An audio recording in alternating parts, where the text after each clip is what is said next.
తీసుకెళ్ళిపోవడానికి ప్రయత్నం చేస్తారన్నమాట. అప్పుడు యోబద్య భార్య ఎలీషా దగ్గరికి వెళ్ళి, అయ్యా, నీ భక్తులలో నీ ప్రవక్తల్లో ఒక ప్రవక్తగా మా భర్త చనిపోయాడు, అప్పులు చేసి చనిపోయాడు, ఇప్పుడు నేను ఏం చేయమంటావు, నా పిల్లలిద్దరిని కూడా తీసుకెళ్ళిపోతా ఉన్నారు అని ఏడుస్తుందండి.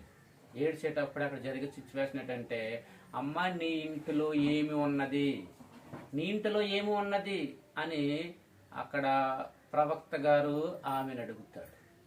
వెంటనే ఆమె అంటున్న మాట ఏంటంటే, ఒక నూనె బుడ్డె మాత్రమే ఉన్నది అని సమాధానం ఇస్తారు. ఇక్కడ మనం ఒక విషయాన్ని జ్ఞాపకం చేసుకోవాలి. ఏమిటి అంటే, మనం ఎప్పుడు కూడా డాక్టర్ గారి దగ్గర దేవుడి దగ్గర అబద్ధాలు ఆడకూడదండి.